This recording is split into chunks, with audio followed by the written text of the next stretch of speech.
Now at 6 o'clock, state and local officials pushing back on President Trump's decision to deploy the National Guard to Portland.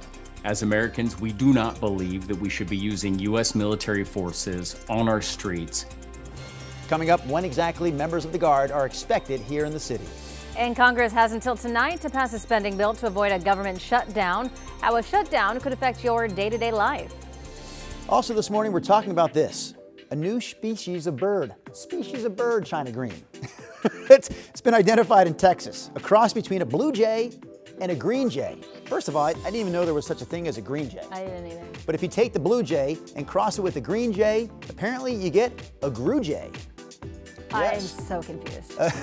We're going to have more details on the grue jay coming up here in the 6 o'clock hour of sunrise.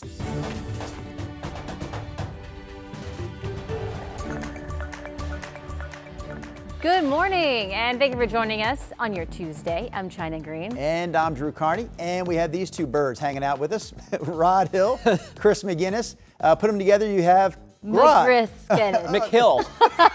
I was thinking Chris and Rod. Grod. Boys, maybe Rod, you go. I guess you don't even know what to do unless you're pointed to. So Rod, you go.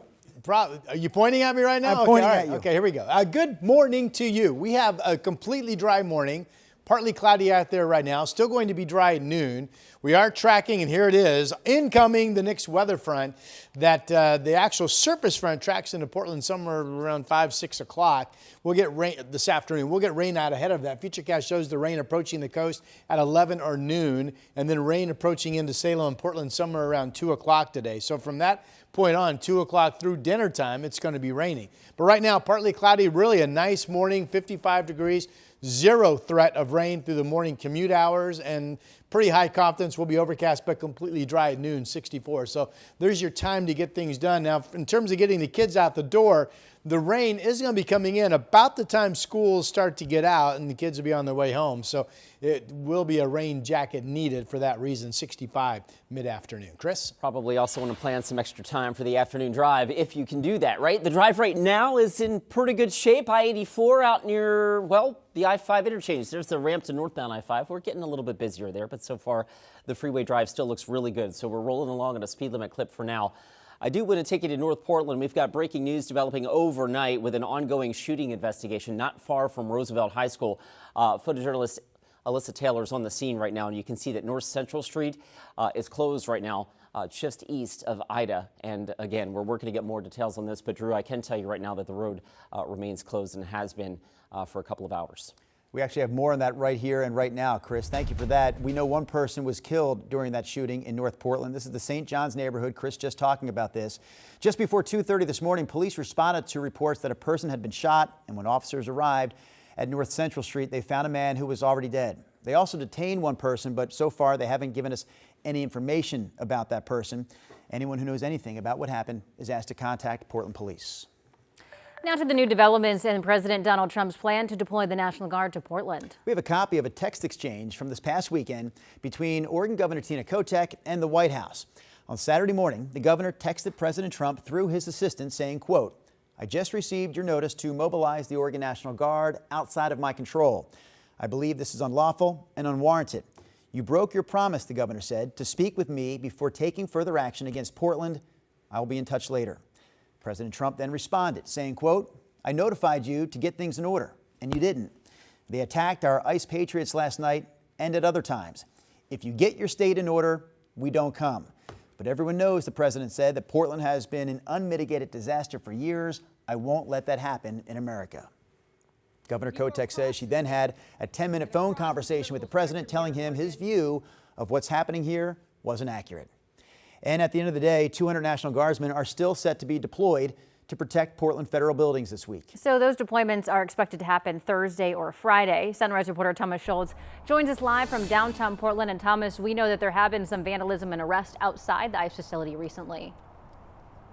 Yeah, that's right, guys. Just a couple of nights ago, 2 people were arrested outside the ICE facility for fighting. Still, city leaders say that the situation is under control and that militarized action is not needed. State leaders have also filed a lawsuit to stop the National Guard deployment.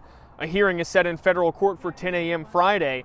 Governor Tina Kotek says her team is also doing what they can to communicate with President Trump. Both the governor and Portland Police Chief Bob Day add military involvement is not needed in Portland. We're going to do everything we can to change this outcome, to try to get some reasonableness out of the Trump administration. This is one city block. City of Portland's about 145 square miles. This is one city block. And even the events that are happening down there do not rise to the level of attention that they are receiving. The Oregon Military Department says the earliest Portlanders could see troops is Thursday. As for criminal activity at the ICE facility, along with those 2 people arrested for fighting, 1 person was arrested for allegedly shoving a federal officer on Saturday. 4 people were taken into ICE custody Friday after someone allegedly aimed a laser at a Customs and Border Protection helicopter circling over the south waterfront. Still, Portland Police Chief Bob Day says that the arrest and the criminal activity that they're seeing, along with the police presence, is pretty minimal and not in line with the national narrative. Drew, China. Thank you, Thomas. And records show more than 24 people have been arrested at the Portland ICE facility. Most of those happened in June during their first month of protests. Some of those cases have already gone to court. 3 people who were charged with failure to obey a lawful order pleaded guilty and received 6 months probation and fines. In another case, prosecutors dropped charges. The other cases are ongoing, with some people facing felony charges for assaulting a federal officer. Many of those are now set for jury trials. We have an update this morning on the shooting at the Dallas, Texas ICE facility last week.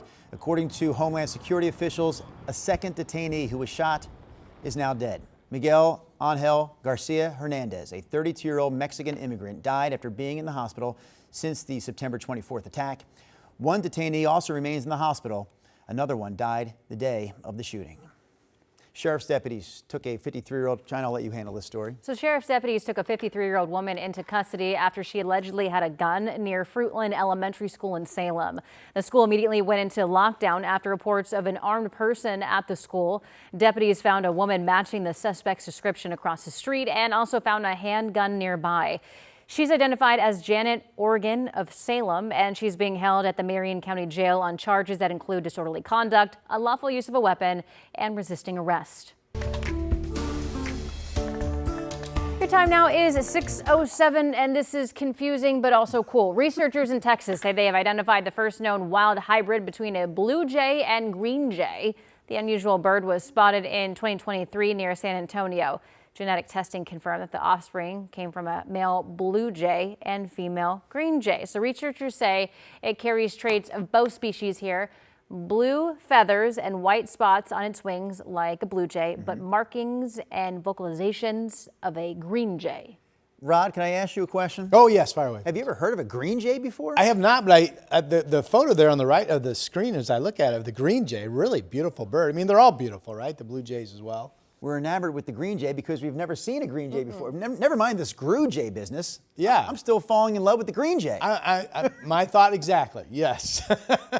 Hey, my big story is a dry morning for the valley and then rain coming in somewhere around 2-ish, o'clock-ish this afternoon. By the way, how much has fallen going back to yesterday? Over an inch in Astoria.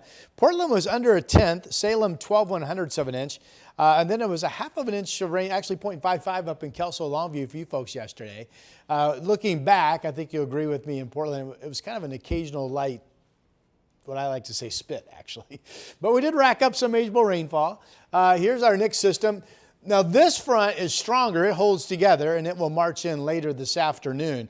Again, you can see the thicker clouds still out to sea, a few light scattered showers toying with the coast. But basically we're dry right now statewide, and we have partly cloudy skies. So it's a nice morning. It's going to be nice at noon today. So if you're working outdoors, we've got about half of the day to get things done. Here's 11 o'clock this morning. Rain now starting to approach the coast. By noon, that should be wet. And then here's 2 o'clock, and here's the march of the rain coming inland. So somewhere, give or take, around 2 o'clock or after, we'll see that rain come in. I think it is a period of steady rain, at least into the 6 o'clock hour. This clears it out and then shows scattered showers later this evening, and we'll see scattered heavy showers tonight, scattered heavy showers tomorrow, scattered heavy showers on Thursday as well. So it's a nice start. 51 Taggart, Sherwood, Wilsonville, Hillsborough, Battleground, Scappoose, Gresham, Oregon City. Really popular number. Almsville and Corvallis joining the popularity group at 51 degrees. Good morning. Salem, you're now just down to 49. Here is the afternoon map.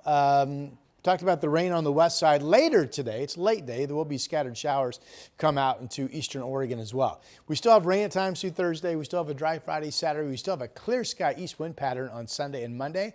And that is your update.